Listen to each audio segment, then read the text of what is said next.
Oh, good soaking morning to everyone.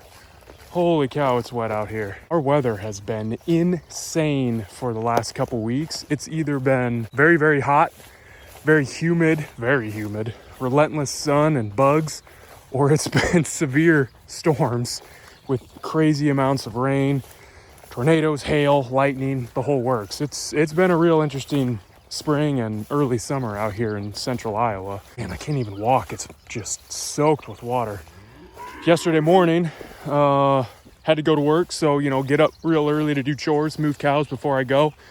Big old thunderstorm had been rolling through and was continuing to get us. And I had to wait. Storm finally passed, but I had to wait to go out and move cows because I physically could not get down to the pasture. There were 3 spots in the 2 pastures that were like a flowing river. We got 3 inches of rain in 2 hours, and then we ended up getting another 2 inches of rain yesterday for the evening storms that came through. And I physically could not make it down here because they were, like I said, it was flowing rivers. It was impassable. So they are very hungry. They obviously didn't get enough to eat yesterday because of the weather. So I'm gonna move them quick and I'll be right back with you. All right, I wanted to show you guys my biggest issue with this is that 4-acre lease next door. We started down there, we've been marching our way. We're getting real close to the end to where they'll be moving back home. But my biggest issue with this particular pasture, the long, narrow strips that I give them, because, in order to give them the square footage that they need for each move, to go from temporary perimeter fence to perimeter fence, it's easier just to run, this is essentially north and south, easier to run my grazing strips north and south at the cost of, I'd call it soil health and honestly animal performance too, which in the years past, I've noticed it. It's obviously a lot worse this year because I have more mature animals, but it's even worse this year because of the weather we've been having. So, when the strips are very narrow, long, narrow strips promote a lot of walking and trampling. Cows, just their natural cattle behavior when they get into a new area is to, at the very beginning, at the very least, they have to walk back and forth to basically both ends. They have to kind of see where they can't go. They have to see everything that they've been getting. So they already, right when you turn them into a fresh strip, they already are walking on ungrazed forage, just taking little bites as they go because they immediately want to go see how far they can before they turn around and start coming back. But again, natural cattle behavior when they're grazing is to find the best stuff first. And it is a competition.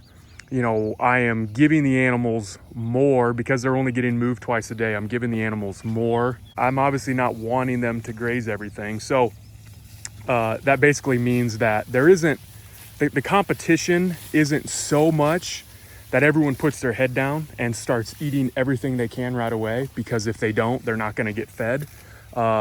They have the ability to keep walking like you're seeing here and find the best stuff. So there is competition with each other to be the first to get to certain areas and to graze off certain desirable plant species that they want. And so they're just going to do this. They're going to walk back and forth on this long, narrow strip 2 or 3 times from end to end until they graze off all the good stuff. And then they'll slow down and they'll start just doing that general graze where they're eating everything. Well, if it's nice and dry, mature forage like this, it doesn't affect it as much. They can walk back and forth as long as they're not, urinating, defecating, or they have dirty hooves essentially, because they're essentially, walking on their dinner. If it's nice and dry, they won't waste a whole lot. They will still walk back and forth, but everything is still pretty much edible as they continue on throughout the day. As you see here, this is a great example right next to where the fence line was that I just took down. With how wet it's been, I mean, this is all wasted. You look at this stuff and it is just, it's wasted. They're not going to touch it. And again, wasted, whenever you guys hear me use that term when it comes to forage that's uneaten, it's not actually wasted. Nope, go away, buddy. Go away, buddy. I don't want you. We're not gonna be friends. He did this with I had a buddy of mine out to the place over the weekend, and we went back and took a look at the cattle, and 21, 22 here came right up to him, let him touch his head and his forehead, and this is one of the steers that's going here in a few months. So like I've talked about it in a previous video, I've been hands off with everything but the mama cows and Mac, knowing that they're not going to stay here, and you know, most will probably get turned into food products. And this guy the last couple months has just decided he wants to be he knows something's up, I guess, because he wants to be my buddy. He wants to be everyone's buddy. It's making it tough. So yeah, a lot of trample. Yes, we're feeding the soil microbes. Yes, it's great for soil health and ground cover, especially going into summer. But I mean, I wish the camera's probably not picking it up because so much of this stuff is really laying down. It is just, I mean, they're leaving a lot. And like I said, they were hungry this morning, mooing at me from the minute they heard my truck roll in the driveway. And I've got a lot of sunken rumens. So that is telling me that they did not get enough to eat yesterday. And actually, I fed hay yesterday morning. I'll get into that in a second. But my biggest concern right now, I mean, obviously soil health, keeping the ground covered is something you want to try and do year round. But my biggest concern right now is we're getting into breeding season. So I'm going to be breeding 3 cows and 2 heifers this year.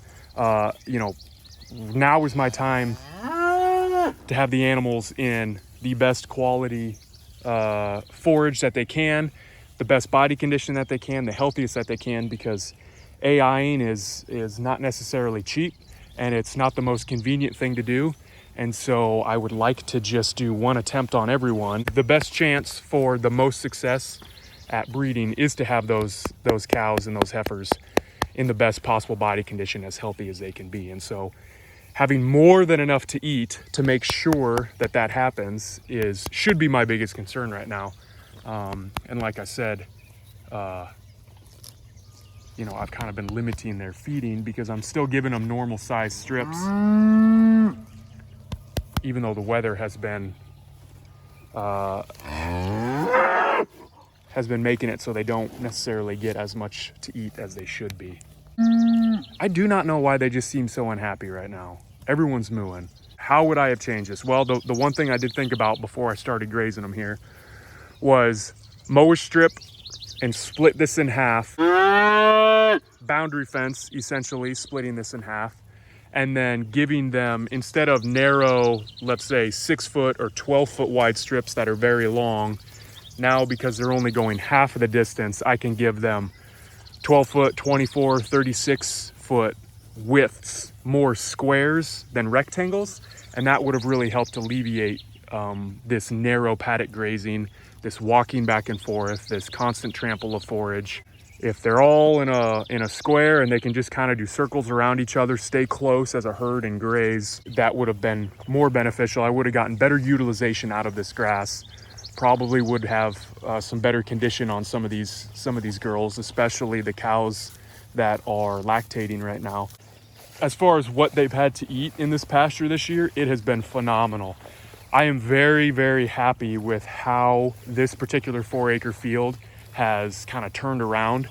I've got videos out there from my first year on YouTube about this pasture that it was just, you know, it was set stocked before I took control of it, way too understocked.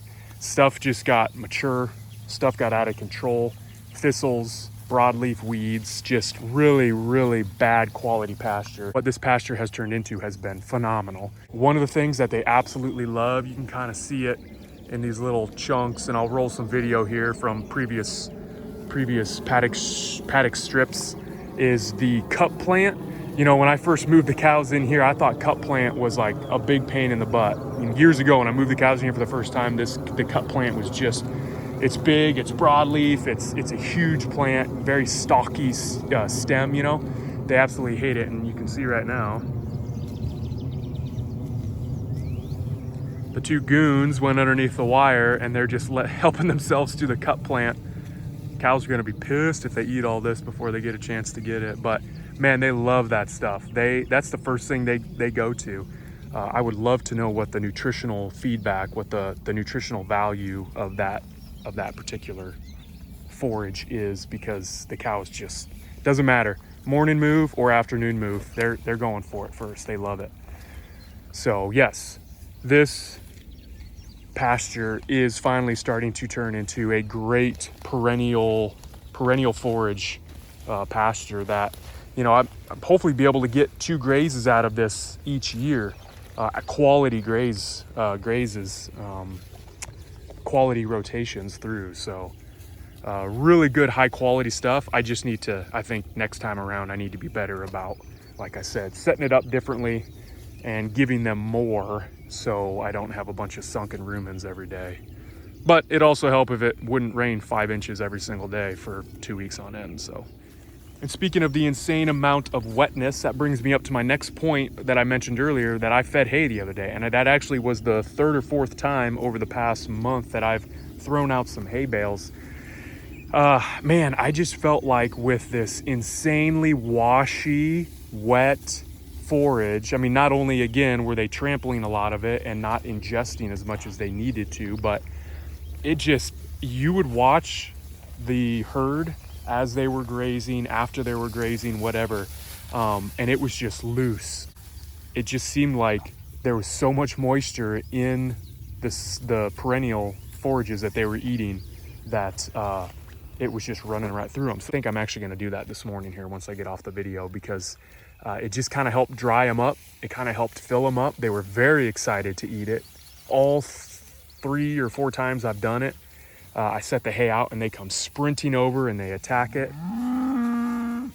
If that means an extra $20, $30 worth of hay that I got to buy going into this winter, I'm fine with it. So part of me is wondering if they're yelling at me because they want hay, because they got it yesterday morning and they've gotten it a handful of times. And like I said, they really enjoy it, and obviously they don't have to work for it. I bring it to them and it's in one spot. So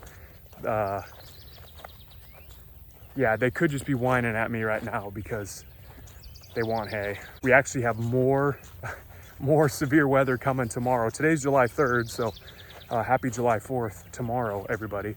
But yeah, more severe weather coming tomorrow, so it could be another really wet, rainy day tomorrow. So I'm gonna pump some more dry forage into them, give them some hay. Yeah, that's it for this one, guys. Questions, comments, concerns, sarcastic remarks, you know the drill, leave them down below. We're gonna be getting into breeding here in less than a week, so probably the next video you see, we'll be talking about the first steps in artificial insemination and showing you the addition to the new facilities that I just purchased. So I really hope that it'll make a big difference in the ease of working cattle this year. So we'll see. But yeah, thanks for watching, and we'll talk to you guys later.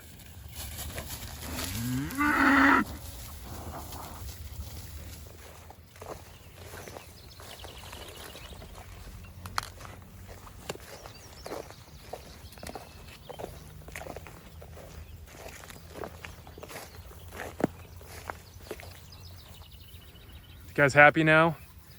Finally, we're gonna be quiet. Spoiled, spoiled, spoiled.